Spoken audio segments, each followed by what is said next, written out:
안녕하세요. 30대 중반의 평범한 남자입니다. 제가 못나서인지 아직 좋은 사람을 못 만나서인지 아님 뭐가 부족한 건지 여하튼 현재 미혼입니다. 나이 먹고 좀 창피하지만 요즘 저에게 어이가 없는 일이 있었습니다. 어쩌다 한 번씩 이곳에 들러서 눈팅이나 하는 그런 지나가는 남자입니다. 작년 가을쯤 어찌어찌 하다 보니 어느 여자를 만났습니다. 처음 딱 보면 이쁘다고 하지는 않지만 이 여자는 정말 시원하게 이쁘더군요. 감탄사가 절로 나오듯 저는 홀렸습니다. 남자란 어쩔 수 없는가 봅니다. 언젠가 TV에서 나오더군요. 남자는 10대부터 60대까지 여자 얘기만 나오면 모든 연령대 남자들이 모두 다 그 여자 이쁘냐? 그 남자들은 어찌됐든 좌우지간 여자는 이뻐야 한다는, 그건 좀 우습죠. 암튼 이 여자를 본 순간 전 나의 여자로 만들고 싶다는 생각이 들더군요. 그 생각이 아마 지금 현재 제가 이렇게 어이없고 슬픈 현실이 된 이유인지도 모르겠습니다. 서론이 너무 길었네요. 나머지 글도 길어질 텐데 그래도 끝까지 그저 어떠한 남자의 푸념이다 생각하시고 읽어주시면 감사하겠습니다.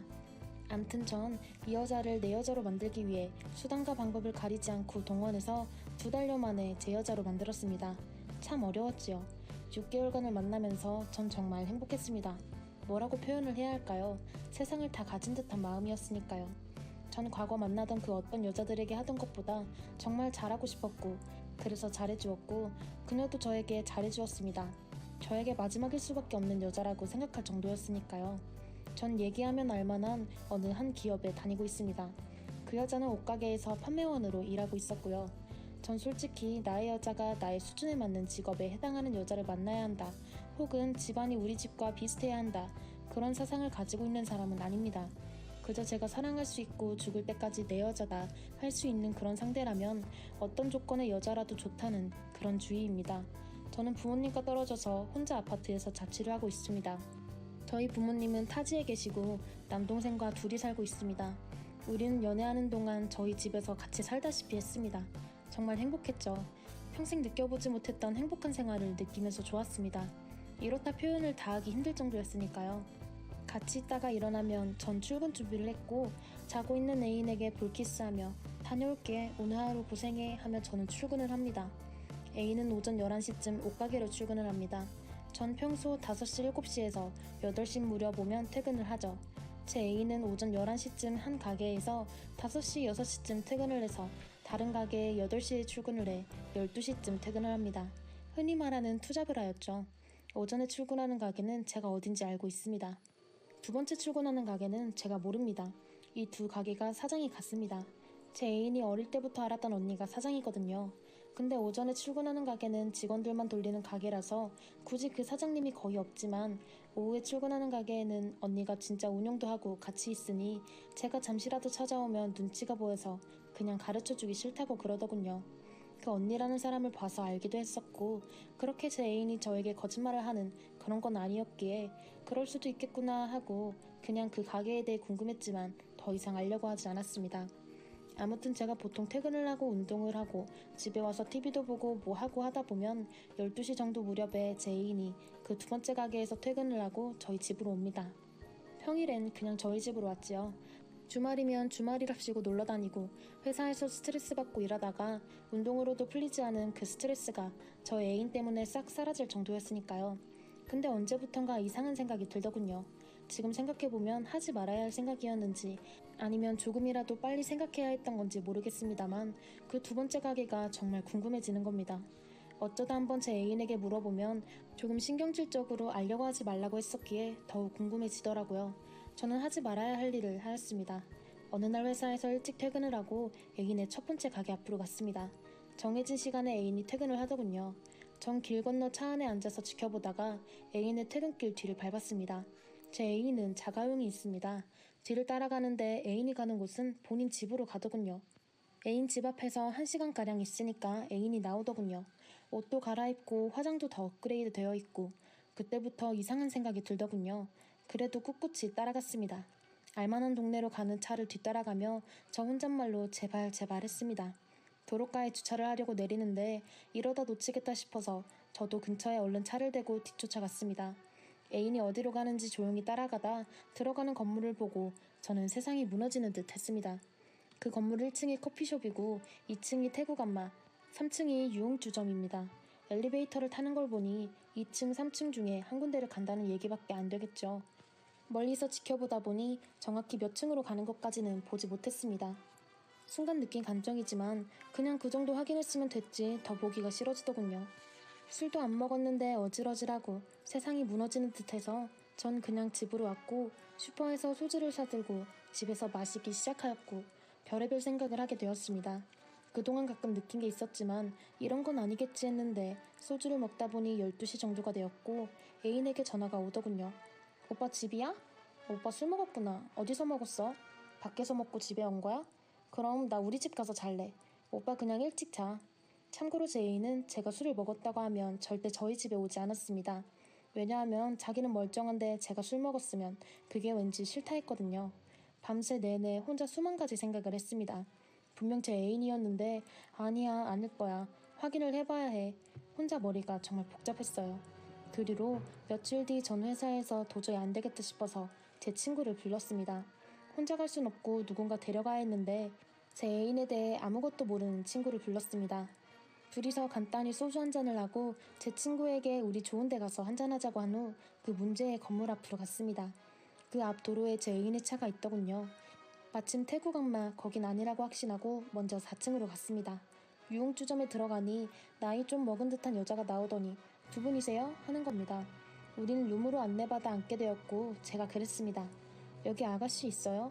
하고 물으니 지정 아가씨는 없고 불러야 된다네요. 속으로 여기는 아니겠군 하고 나왔고 3층 태국 안마 가게로 다시 발길을 돌렸고 들어가니 웨이터의 안내를 받고 다시 룸으로 들어갔습니다. 실장이라는 여자가 왔습니다. 심장이 벌렁거리더군요. 저는 또다시 아가씨 많아요? 라고 물으니 네, 몇 명 있으니 한번 보세요. 시간이 지나니 방문을 열고 여자 구두소리와 함께 아가씨가 한 명 한 명 들어오더군요. 근데 5번째 아가씨가 제 애인이었습니다. 막 들어서는 순간 제 애인은 저를 보고 바람처럼 도망가 버렸고 전 아무렇지 않은 척 전혀 못 본 척 제 친구의 눈을 피해 땅을 보고 있었습니다. 굳이 애인을 잡으려고 따라 나갈 수도 전화를 해볼 수도 아무것도 할 수 없었습니다. 제 친구는 아무것도 모르고 자기가 알아서 아가씨를 안치고 술을 먹기 시작했습니다. 태어난 척 여느 때처럼 우리는 술을 마셨습니다. 저는 그날 죽지만 않을 만큼 술을 마신 것 같습니다. 제 기억엔 노래 부르다 술을 마시다 또 노래 부르다 술을 마시다 그런 반복의 기억밖에 나지 않습니다. 눈 뜨니 다음날 집이었고 엄청난 폭음에 회사에 출근을 할 수 없었고 하루 종일 괴로워서 살 수가 없었습니다. 휴대폰을 보니 제 애인은 저에게 전화 한 통 하지 않았고 그 순간 우리 이제 어떻게 되는 것일까 하는 생각이 들고 오만 가지 생각이 들더군요. 그날 늦은 시간 제가 애인에게 참지 못해 전화를 하였습니다. 전날 본 걸 모른 체 하려고 아무 말도 않고 평상시처럼 하려고 전화를 했습니다. 그런데 애인은 전화를 받지 않더군요. 그렇게 전화를 받지 않은 게 일주일째네요. 오늘은 수신 거부를 해놓았네요. 문자를 남기고 해도 답장 또한 없네요. 현재 저의 머릿속이 엄청 복잡합니다.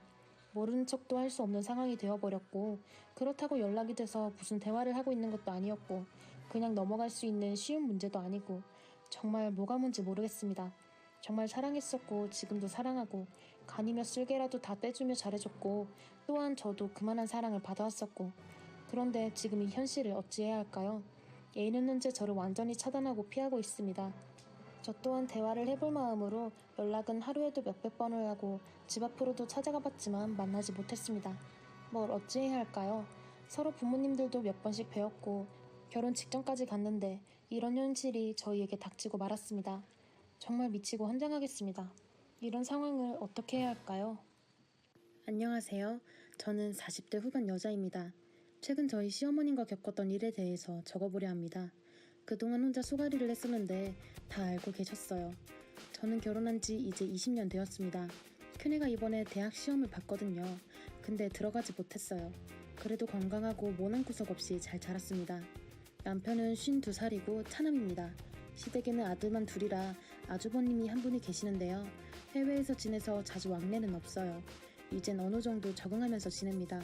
아주버님은 결혼 후 몇 년 뒤 직장 때문에 외국으로 온 가족이 나가게 되었고요. 원래 거기서 2년 정도 지내다가 들어올 계획이었는데 근데 웬일인지 아예 거기에 눌러앉아 지내더라고요. 다니던 직장도 다 그만두고 완전히 정착해버렸습니다. 그때 저도 그렇고 저희 시부모님도 엄청 놀라셨거든요. 그 뒤로는 제가 유일한 며느리였고요. 집안 문제를 많이 맡아가며 지냈습니다. 처음엔 엄청 스트레스를 받고 이렇게 살아야 할 필요가 있나 싶기도 했고요. 주변에서는 참 지질이 복도 없다고 맏며느리처럼 살면서 장남 대접은 한 번도 못 받는다고 했습니다. 근데 요즘 주변에서 다들 부러워합니다. 혼자서 이런저런 시댁 일들을 모두 다 맡아서 해야 하는 게 힘들기도 하고 짜증도 났지만 그것보다 더 힘들었던 건 바로 형님이었습니다. 아무것도 하지 않으면서 말끝마다 장남이라고 하며 받아먹을 건 다 받았거든요. 아마 외국에서 들어오지 않는 것도 형님 입김이 컸을 것 같아요. 아주버님네는 1년에 딱 한 번 옵니다. 심지어 그 비행기표도 저희 시아버님이 보내주셔서 오는 거예요. 아마 그마저도 없었으면 오지 않았겠죠. 아주버님은 저희 남편보다 2살이 많고 형님도 저보다 2살이 많아요. 결혼은 저희 부부가 1년 먼저 했고 첫 아이는 아주버님네가 1년 먼저 낳았어요. 저희는 아들만 둘, 아주버님네는 아들 하나, 딸 하나입니다. 나이대가 다 비슷하고요. 그 중에 대학에 들어간 이는 아주버님 첫째 아들 뿐입니다. 형님은 참 능력이 좋습니다. 음식 준비도 잘 피해가며 어떻게든 꾀를 부렸죠. 필요할 땐 장남이라고 도와달라며 뻔뻔하게 말하는 것도 거침없었죠. 형님을 뒤에서 욕하고 부러워하다가도 그냥 내가 바보고 미련한 고민이하며 어느 순간부터 놓았어요. 근데 자식끼리 비교하는 거 그건 참기 힘들었습니다. 예전부터 그랬습니다. 저보다 1년 먼저 아이를 낳아서 거의 엇비슷합니다. 근데 이게 어찌든 영문인지 시적하는 시댁만 오면 엄청나게 울더라고요. 너무 시끄럽게 우는 바람에 형님은 늘 아이 옆에 붙어 있어야 했고요. 저만 혼자 주방에 남아 어머님과 아주 오붓하게 일을 해야만 했어요. 쉬고 싶어도 핑계가 없어서 저도 은근히 아이가 울어주길 기다리고 있었습니다. 슬쩍슬쩍 거실에 있는 아이를 보면서 엄마를 찾을까 싶었는데 아주 그냥 할아버지 무릎에 떡하니 앉아서는 TV 속으로 들어가려고 하더라고요. 저랑 눈도 마주치지 않고 세상 편안한 모습이었습니다. 그렇게 몇 번 아이랑 눈을 맞춰보려다가 실패하고 나중에 형님은 뭐하나 하고 방에 가보니 아이와 함께 늘어지게 자고 있더군요. 한숨만 나왔습니다. 그렇게 구정을 보내고 집에 돌아가려고 차에 타는데 형님이 그러더라고요. 우리 아들은 효자라서 엄마 일 많이 하지 말라고 우는 것도 잘한다 하더라고요. 아니 효자로 치면 할아버지 품에 안긴 제 아들이 더 효자지 무슨 소리인가 짜증이 났습니다. 저는 그때 일을 가슴에 담아두고 있었어요. 그리고 추석이 돼서 다시 시댁으로 가게 되었는데 이번에는 정말 작정하고 아이가 좋아하는 장난감을 갖고 가지 않았습니다. 이번엔 저도 낮잠 좀 자려고요. 그런데 바람이 통했는지 아이가 정말 엄청 울더군요. 그것도 밤에만 울었습니다. 낮에는 할아버지의 무릎에서 TV만 보다가 밤에 그렇게 울어댔어요. 우리 아들은 엄마가 쉬는 꼴을 못 보는구나 싶었네요. 너무 크게 울어서 도저히 집안에서 달리기 힘들었고 결국 아이를 안고 밖으로 나왔습니다. 추석 달이 크긴 하더라고요. 그때 우는 아이 안고 한참을 많이 울었습니다. 그러다가 시어머님이 밖에 나오셨어요. 엄청 무뚝뚝하게 앉았냐 하시며 아이를 달라고 하셨고요. 근데 저희 아이가 워낙에 효자라서 할머니 품에 안기자마자 세상 떠나갈 듯 울기 시작했습니다. 결국 다시 제가 안았고요. 그렇게 한참을 시어머님과 밖에 앉아 있었습니다. 제가 어머님께 먼저 들어가 주무시라고 해도 듣지 않으시고는 걱정돼서 잠이 오겠냐고 하시더군요. 그래서 제가 에이 어머님 저도 이제 아줌마인데 여보 라고 이야기했는데 저를 쓱 보시더니 우리 손주가 걱정된다고 하시며 계속 제 옆에 계셨습니다. 그때 별다른 대화도 없었어요. 그냥 둘이 앉아서 서먹하게 달 구경하고 있었습니다. 그리고 아이가 슬슬 잠이 들어서 이제 들어가자고 말씀드렸고요. 그때 어머님이 내일은 늦게까지 좀 자라 하시면서 혼자 휙 하고 들어가셨고 저는 다음날 점심까지 잤습니다. 아무도 방에 못 들어가게 어머님이 막으셨다더군요. 그런 작은 사소한 일들 때문에 미칠 듯이 힘들다가도 웃게 되고 그렇게 하루하루가 지나갔습니다. 나중에는 그냥 이 집의 며느리는 나 혼자구나 생각했고요. 그렇게 10년이 더 지났어요. 그동안 저희 부부도 많이 바뀌었고 아이들도 참 많이 컸습니다. 제일 크게 바뀐 건 제 남편 직업이었어요. 남편은 3년 전에 퇴사하고 저는 5년 전에 퇴사해서 집에만 있었고요. 그렇게 저희 부부는 함께 음식점을 시작했습니다. 그리고는 많이 바뀌었습니다. 닭갈비집을 했는데 생각보다 많이 힘들었습니다. 그러다 나중에는 닭갈비 조리법을 배우자고 했고 아주 큰 금액을 주고 레시피를 사왔어요. 그리고 나니 장사가 좀 되는 것 같더라고요. 그래도 빚도 많고 살림이 여유 있지는 않았습니다. 잘 되면 괜찮을 거라 생각하며 지냈어요. 그러다 저희 주변에 비슷한 음식점들이 생기게 되고 아주 세련된 간판에 인테리어를 갖춘 곳들이 늘면서 손님이 줄어드는 바람에 마음고생이 심했습니다. 저희 아이들도 학교 마치고 나면 와서 일을 도왔고요. 어찌어찌 잘 버티고 있었는데 갑자기 시아버님이 쓰러지셨다고 시어머니께 급하게 연락이 왔습니다. 그 연락을 저에게 가장 먼저 하셨어요.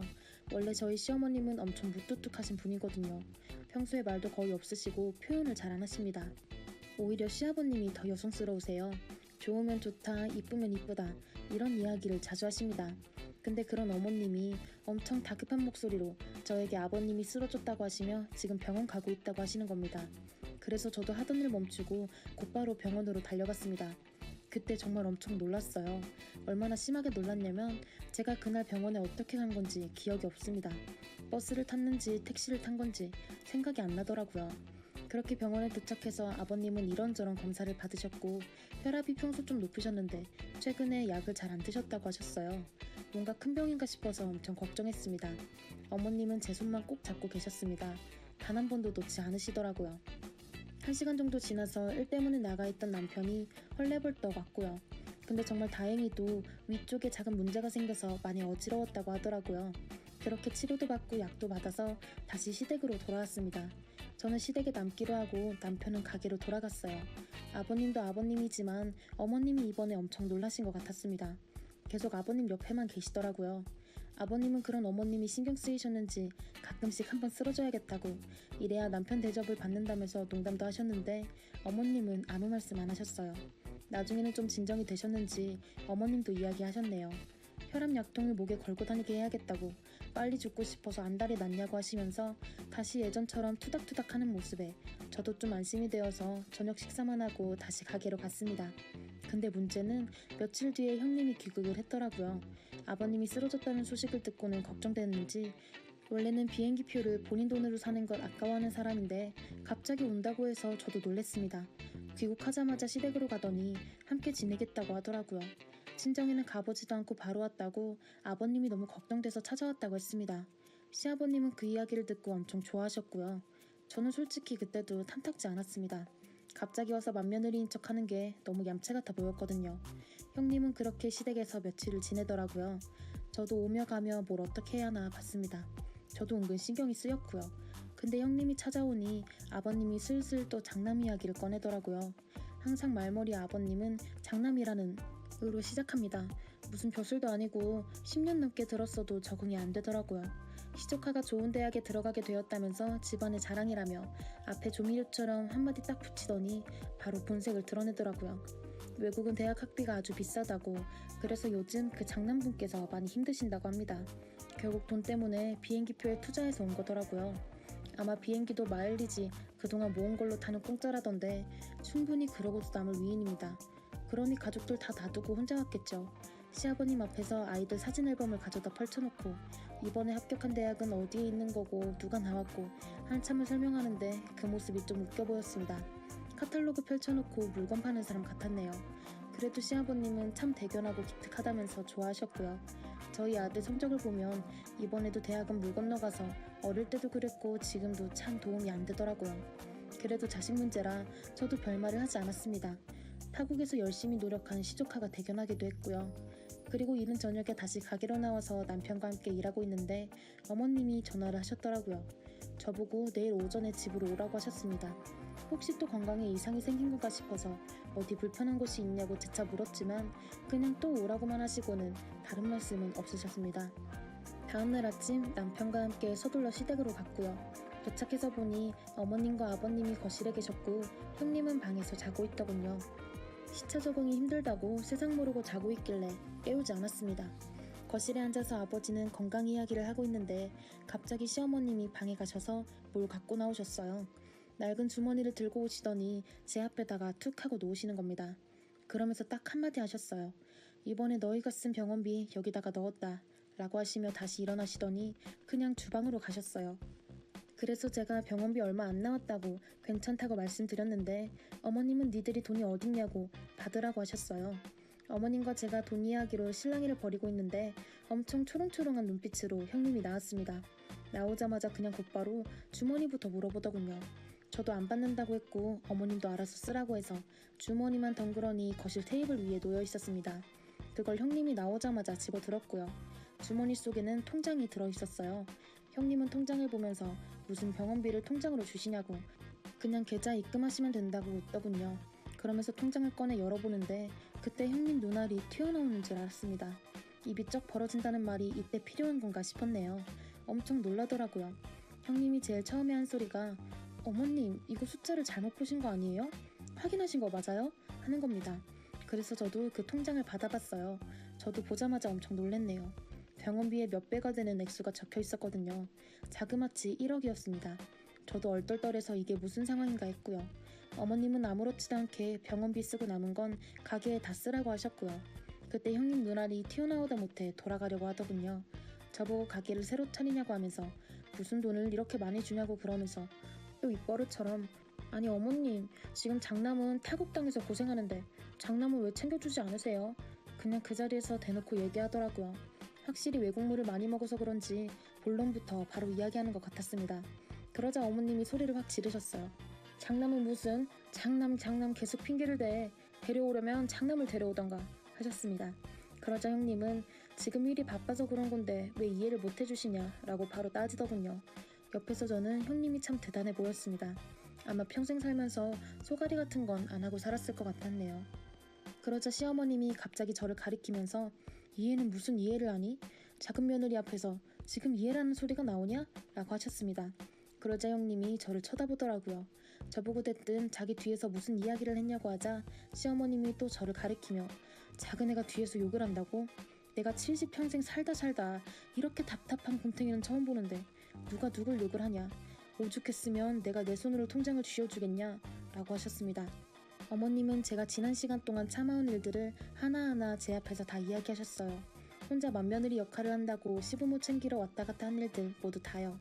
저는 그때까지도 어머님이 전혀 모르신다고 생각하면서 좀 서운했었거든요.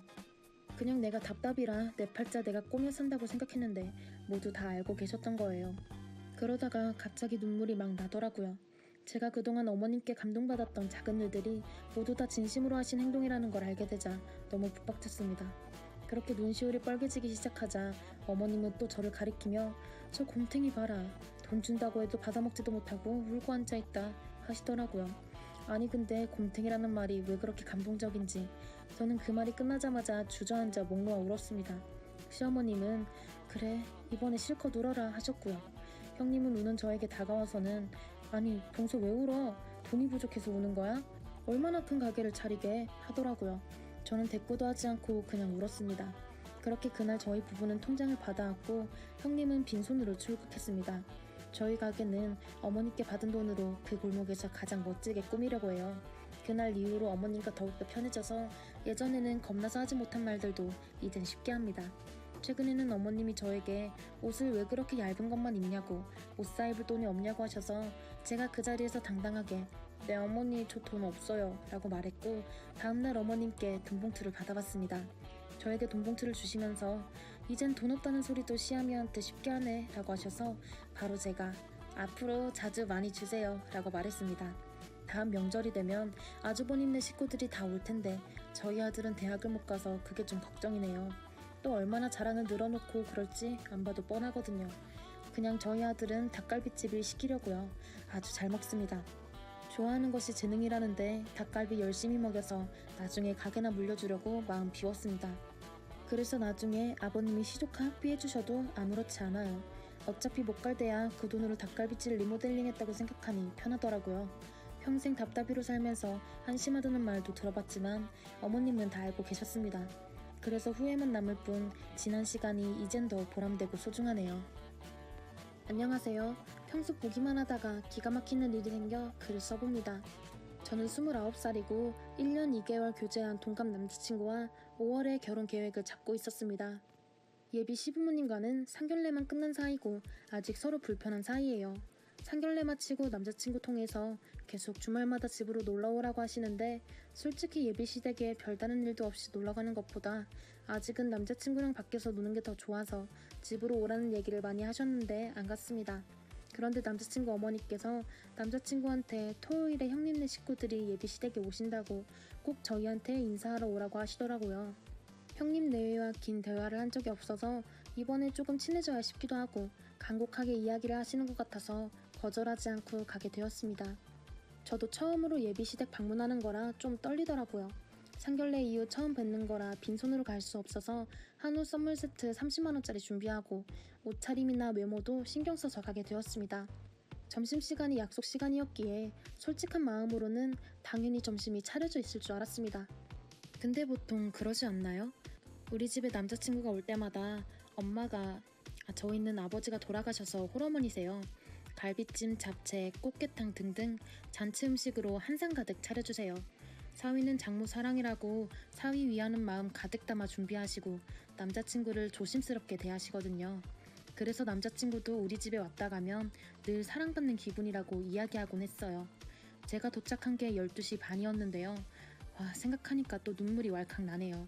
남자친구 어머니가 저를 보시자마자 황태찜 해준다고 하시더군요. 그래서 그러려니 했는데 형님이 그때 콩나물을 다듬고 있는 거예요. 서로 인사 마치자마자 어머니가 너도 뻘쭘하게 있으니 좀 그렇지.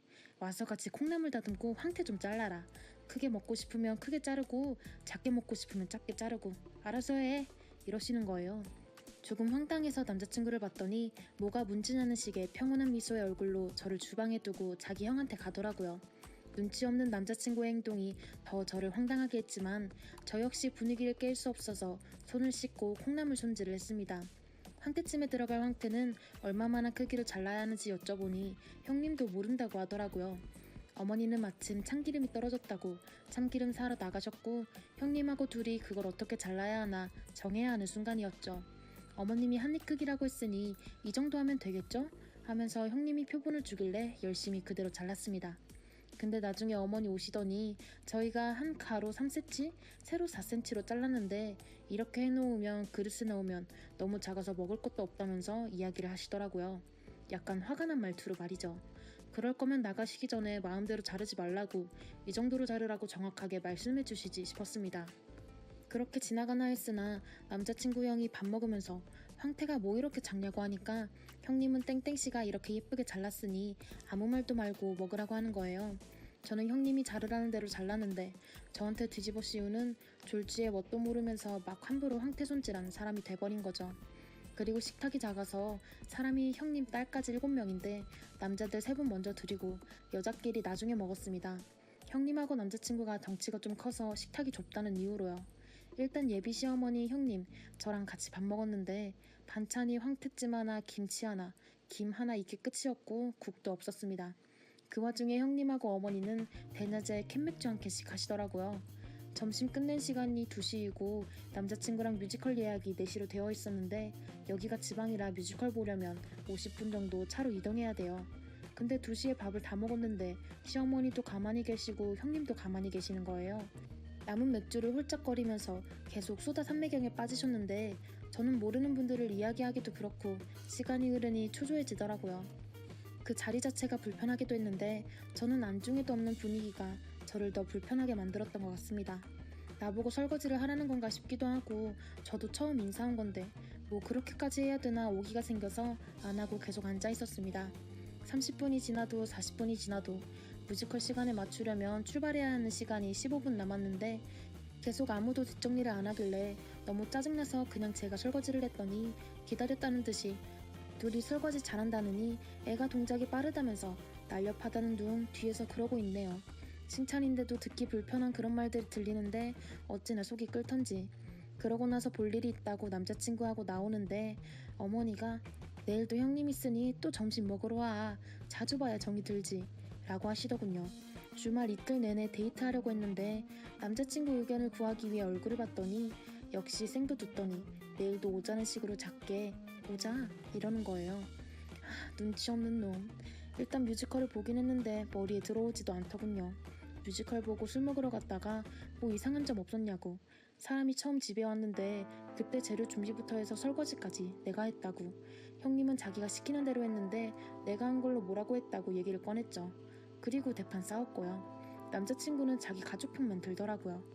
예민하게 받아들인다. 엄마나 형님이 그냥 한 말인데 왜 그렇게 남의 식구처럼 구냐는 둥 말이죠. 그리고 오늘 오전에 카톡이 왔는데 자기 엄마한테 오자마자 설거지 시킨 거, 황태찜 손질 시킨 거 뭐라고 했더니 시어머니께서 말씀하시길 자기가 설거지한 거를 왜 우리한테 그러냐. 자기가 무슨 식구지 손님이냐. 예민하다 그러셨대요. 아, 그리고 예비 시아버지만 처음 온 애한테 왜 설거지를 시키냐고 하셨대요. 그리고 처음에 식사하면서 남자친구 아버님이 같이 먹자고 빈말은 해주셨습니다. 상견례 때도 그렇고 아버님은 그래도 저를 배려하는 느낌이 항상 있으셨던 분이었거든요. 그리고 남자친구는 아무 생각이 없고 자기 어머니가 편하게 생각해서 그런 거라고 정말 제 입장을 하나도 생각 않고 무조건 어제 점심 먹으러 오라고 했는데 일방적으로 제가 싸우고 안 갔다고 버릇없다고 하네요. 헤어지자고 통보해 놓은 상태인데 기분이 정말 말로 표현이 안 되게 거지 같습니다. 결혼 안 하는 게 맞겠죠? 후기입니다. 출근해서 확인하니 댓글이 너무 많이 달렸네요. 어제 퇴근할 때까지 확인하다가 집에 와서 엄마랑 상의하고 너무 속상해서 울다가 잠들었다가 새벽에 깼는데 구 남자친구에게 전화 오고 문자가 와 있네요. 카톡이랑 전화는 차단하고 문자는 스팸 처리했는데 메시지는 스크럽 메시지함에 저장이 됐네요. 구구절절 긴 문자입니다. 자기네 어머니가 많이 속상해 하신다고. 어머니는 정말 그런 의도가 아니었고 가족처럼 생각했는데 제가 너무 예민하게 왕래를 안 하려고 하는 게 보여서 속성으로 친해지려고 일부러 더 스스럼 없이 대한 거다. 남자들이 먼저 식사를 한 부분도 역시 식탁이 좁아서 다 같이 먹을 수 없는 데다 빨리 먹고 여자들한테 비켜줘야 해서 식사 속도가 빠른 남자들이 먼저 먹은 거다. 애초에 손님으로 생각하지 않는 거 어차피 상견례도 끝나고 이제 한 식구 될 건데 내외할 필요가 있겠냐는 생각에서였다고 그냥 구구절절 변명이네요. 그리고 남자친구하고 대화하면서 어머니 얘기를 가끔 들으면 늘 하던 얘기가 그거였습니다. 남자친구 형 부인이 시어머니 한 분은 정말 잘 만났다고 정말 좋은 시어머니라고 그렇게 강조를 하셨대요. 제가 결혼한다고 했을 때 형 부인한테 말했더니 다른 건 몰라도 시어머니는 정말 괜찮고 좋으시다고 전해달라고까지 했대요. 그래서 제가 너무 마음을 푹 놓고 있었나 봅니다. 어머니도 어머니지만 결혼했다면 형님 될 분도 보통이 아니고 그 집에 머무르는 시간이 3시간밖에 되지 않았지만 들어가는 순간부터 기빨리고 제가 주체적으로 결정하고 화를 내고 생각할 겨를도 없어서 저는 바보가 되는 듯한 느낌이 들었습니다. 문제는 분명히 자각하고 있었는데 그래도 여기서 엎으면 엄마 얼굴에 먹칠을 하는 거지 하는 생각으로 꼭 참았고요. 사실 남자친구가 그렇게까지 저를 공감 못하고 자기 가족만 생각할 줄은 상상도 못했고요. 이게 너무 비참합니다. 나는 남자친구에게 겨우 그 정도의 사람이었다는 게 늘 가족보다 내가 우선이라고 했는데 이런 상황에 놓이니 그냥 너무 하찮은 취급이네요. 남자친구라도 제 마음을 위로해 주었다면 이 상황이 해결될 수 있었을 것 같은데요. 겨우 이 정도의 사람을 돈바짝감으로 생각했다는 게 너무 웃기고요. 1년 2개월간의 추억들이 너무 아깝고 그렇게 알콩달콩 연애했던 다정했던 남자친구가 지금 이 남자가 맞는지 혼란스럽고 마음이 너무 아픕니다. 엄마가 불러서 좋게 타이르고 서로 좋게 헤어지라고 하시는데 저는 아직도 저 사람한테 정이 남아있는 제 자신이 너무 화가 나네요. 그렇지만 저도 알 것 같아요. 이런 결혼을 하면 결국 지금 남아있는 정도 모두 없이 원수처럼 이혼하게 될 거라는 거. 그리고 이런 문제로 다음날 점심에도 안 가고 자기 아들 마음 고생시킨 이미 예민하게 찍힌 아들 여자친구 결혼하면 뭐 잘해주겠어요. 그쪽 어머니가 우리 헤어진 거 알고 아들 힘들까봐 새벽에 속상해서 혼자 흐느껴 오신다고 하시는데 정말 제가 울고 싶네요.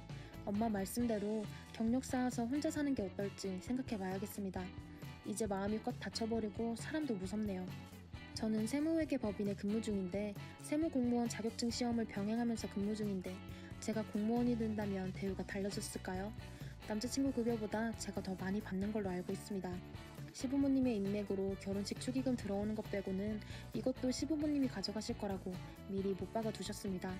상견례 때도 제 힘으로 하려고 했고 학교 졸업하고 군대까지 갔다 와서 실제 경제활동한 기간이 3년도 채 되지 않은 남자친구에 비해 저는 6년째 근무 중이고 엄마가 생활비도 안 받으시고 결혼 자금 모아두셔서 아버지 돌아가실 때 받은 제 몫의 유산 조금과 모아놓은 돈이 1억 정도 있는 걸로 지방에 아파트 전세 하나 얻어서 같이 시작하려고 했는데요. 시부모님 사정도 뻔히 알고 부담 주기 싫어서요. 상견례는 마쳤고 3월에 집 알아보면서 구체적으로 계획을 잡으려고 하고 있는데 전염병 때문에 식을 미루고 그냥 집만 구해지면 같이 살다가 결혼하자 여기까지 진행돼서 예약을 취소하고 위약금 물고 그런 상태는 아닙니다. 제가 사는 곳은 경상도 읍내고 남자친구 집은 아주 시골이에요. 식장을 잡으려면 다음 주도 바로 잡을 수 있고 그래서 미리 예약 안 해놓은 게 정말 다행이네요. 이 와중에 친구들은 다 알고 있습니다. 그리고 웃기게도 형님네가 시부모님한테 소홀하다고 남자친구가 늘 서운하게 생각해서 우리가 잘하자는 마음으로 정말 잘하려고 생각하고 있었는데 남자친구가 그러더라고요. 네가 연애할 때 나한테 부모님 대했던 모든 말은 다 거짓말이었냐고. 그런 말이 진심이었다면 이런 일로 결혼 깨자는 소리는 안 할 거라고. 그리고 남자친구는 저랑 헤어지면 폐인 될 거고 정신병자 될 거라는 이런 소리를 해왔습니다. 그게 너무 저를 사랑해서라고 제멋대로 생각했었는데 지금 생각하면 이 사랑이 맞는 건가 싶네요. 진짜 사랑했다면 이런 일에 이렇게 공감을 못하고 저만 버릇없고 못 배워먹은 사람으로 몰아가진 않았겠죠.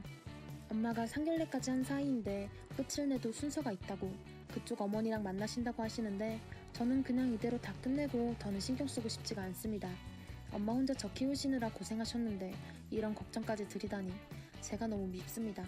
당분간 많이 괴롭고 마음 아프겠지만 공부했다고 생각하고 극복하겠습니다. 얼굴도 모르는 저를 위해 같이 화내주시고 댓글 달아주신 많은 분 감사합니다. 남자친구는 제가 판하는 거 너무 싫어했어요. 막상 판에 올라오는 걸 보면 남자들이 싫어할 글들도 없고 그냥 사람 사는 얘기인데 판 링크 걸어주려다가 또 말이 길어질까봐 그냥 이대로 끝내기로 했습니다. 돈이나 열심히 모으고 공부 계속해서 더 큰 사람이 되겠습니다. 누구누구의 아내가 아니고 그냥 내가 더 멋진 사람이 돼서 이런 무시 안 받고 살아야겠습니다. 저 잘한 것 같네요.